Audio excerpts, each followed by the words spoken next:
Hello everyone, spiritual नवता शहर में आपका स्वागत है। और इस वीडियो में ईश्वर की कुछ न्याय के ऊपर बात करेंगे, क्योंकि बहुत सारे लोग दुखी होते हैं, सैड होते हैं, कुछ प्रॉब्लम आती है तो वो ईश्वर को दोष देने लगते हैं सो आज मैं ईश्वर की कुछ न्याय के ऊपर बात करूंगी जो इस जर्नी में आपको बहुत मदद करेगी। जो हमारे ईश्वर है, क्रिएटर है, यूनिवर्स है, वो दया, प्रेम और न्याय के सागर है। वे किसी के साथ अन्याय नहीं करते। बहुत से लोग सोचते हैं कि ईश्वर ने उनके साथ न्याय नहीं किया। उनके ऐसा सोचने का कारण यह है कि वो वास्तव में यह जानते ही नहीं कि सही क्या है और गलत क्या। लोगों द्वारा ईश्वर को अन्यायी मानने का यही असली कारण है। उदाहरण के लिए आज हम आपको एक कहानी, एक आत्मा की, एक सोल की कहानी सुनाऊंगी जो आपको इस जर्नी में मदद करेगी, जिसे हम सुरेश नाम देंगे। सुरेश धरती पर बहुत ही लोकप्रिय और विख्यात था। उसने विभिन्न दान पुण्य कार्यों में हजारों रुपये का चंदा दिया करता था। उसने कई लोगों को रोजगार दिए थे, जरूरतमंदों को भोजन, कपड़े और घर दिए थे। अपने इन कार्यों की वजह से वो निश्चित था कि वो आफ्टर डेथ वो स्वर्ग में जाएंगे। वो हायर डायमेंशन में, उच्च लोक में जाएंगे, हासिल होगा, ऐसा वो सोचते थे। पृथ्वी पर उनकी मृत्यु हुई तो उसके लिए भव्य समारोह रखा गया, उनकी अंत्येष्टि की गई। लोग कहते रहे कि वो बहुत ही बड़ा पुण्यात्मा थे। सुरेश की मूर्ति भी धर्मस्थान पे लगाई गई, जिसकी स्थापना उसके सहयोगी ने की।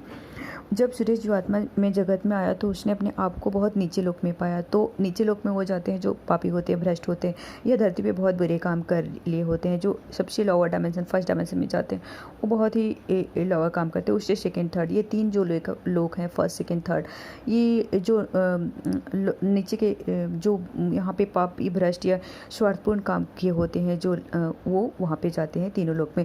फोर्थ अर्थ की तरह है और फिफ्थ और फिफ्थ से स्वर्ग स्टार्ट है, 5, 6, 7। तो ये जिसमें आपको गाइड करने के लिए बताई। तो वो जब वहाँ पे गया तो वो बहुत गुस्सा हो गया, क्रोधित हो गया, और उसने चिल्ला कर कहने लगा, ईश्वर का न्याय कहाँ है? मैंने इतने दान पुण्य किए थे, धरती पे लोग मुझे पूछते थे, और यहाँ ईश्वर ने मुझे इस नर्क में रखा है। आज कहाँ गया उनका न्याय? वो सबसे बड़ा निर्दयी है, अन्यायी है, क्रूर है, ऐसा वो चिल्ला चिल्ला कर कहने लगा। तो बहुत सारी भली आत्माएं, बहुत सारे गाइड, बहुत सारे एंजल जो थे जिस जर्नी में हमें गाइड करते हैं, वो उनके पास आए और वो बोले कि आप हमारी बातें सुने, जानने की कोशिश करें, आप यहाँ पे क्यों हैं, किस कारण की वजह से आप इतने नीचे लोक में आ गए। उन्होंने उससे कहा कि क्या वह खुद से जो सवाल करें कि क्या वह दान पुण्य जो क्या करते थे, उसके पीछे उनका क्या उद्देश्य था, क्या पर्पस था। सुरेश ने कहा, मैंने वह सब इसलिए किया ताकि मैं स्वर्ग में जा सकूँ। देखिए मैं कहाँ हूँ। भले आत्माओं ने समझाया, तुमने तो जो कुछ भी किया वह निस्वार्थ होकर नहीं किया। क्या यह सच नहीं है कि सब कुछ तुमने अपने लिए स्वर्ग को स्थान में पाने के लिए किया? सुरेश ने कहा, जवाब दिया, हाँ यही सच है। लेकिन हमारे धर्मगुरु पुरोहित तो कहते हैं यदि आप गरीबों की मदद करो, कपड़ा, खाना, रोजगार दो तो आपको स्वर्ग मिलता है। पुरोहितों ने के दार्शनिकों ने मुझे मिलकर मूर्ख बनाया, ऐसा वो चिल्ला चिल्ला कर कहने लगे। और आजकल भी आप धरती पे देखेंगे कि बहुत सारे लोग एक छोटी भी दान करते हैं तो सेल्फियाँ लेके डालने लगते हैं, पूरी तरह से लाइक वीडियो बना के, और हर जगह पे ऑनलाइन लाइक डालने लगते हैं सोशल मीडिया पे। तो ये दान कोई काम का नहीं होता। दान ऐसा करनी चाहिए जो आप एक राइट हैंड से दो और लेफ्ट हैंड को भी पता ना हो, लाइक निस्वार्थ दान। तो उन्होंने सुरेश को समझाया कि सर्वशक्तिमान ईश्वर ने उसके साथ धोखा नहीं किया, बल्कि धोखा तो वो खुद ने अपने साथ किया है। क्योंकि पुण्य आत्मा किए गए प्रेम और उदारता नहीं थी उनके अंदर। उन जो भी वो कर रहे थे वो प्रेम, उदारता और निस्वार्थ होकर नहीं कर रहे थे। वो जो भी कर रहे थे वो स्वार्थ के लिए कर रहे थे। वो अपने पापों को, बहुत सारे पास्ट में बहुत सारे पाप कर्म कर चुके थे जो छिपाने के लिए वो दान पुण्य कर रहे थे। तो ये उनकी सोल को पता थी, उनके अंतरात्मा को पता थी, जिसकी वजह वहाँ पे वो थे।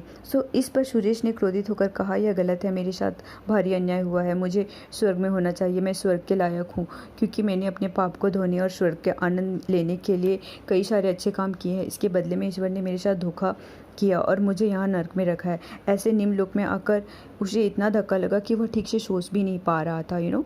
उसने पुरोहितों, धर्मगुरुओं को, ईश्वर को भला बुरा कहना शुरू कर दिए थे, और नहीं जाने उसने अपने पाप को, हजारों पाप करने के बाद, जो पाप उसने किए थे उसे हजारों दान स्वार्थपूर्ण उद्देश्य के द्वारा नहीं धोया जा सकता। जो पाप किए है वो तो लोगों को मिलता ही है फल। आप कितना भी दान करते हैं इससे कोई फर्क नहीं पड़ता, अपने पापों का फल आपको भोगना ही पड़ता है, ये सत्य है। यदि आप अपने किए पर सच्चे मन से पश्चाताप नहीं करते, चाहे जैसा भी हो, जिसका भी आपने नुकसान किया उसकी भरपाई नहीं करते, तो अपने पापों को आप धो नहीं सकते दान पुण्य करके। तो इस तरह आप देखते हैं कि बहुत से लोग की ये गलत धारणा होती है, इसलिए वो स्वर्ग प्राप्त करेंगे अच्छे कार्य करके, बट जब तक आप पश्चाताप नहीं करेंगे, जब तक आप अंतरात्मा से उसे आप स्वीकारेंगे नहीं, क्योंकि उन्होंने हज़ारों का दान इसलिए किया था, स्वार्थपूर्ण उद्देश्य किया था। उनके अंदर ऐसी निस्वार्थ भावना नहीं थी, उनके अंदर प्रेम की भावना नहीं थी,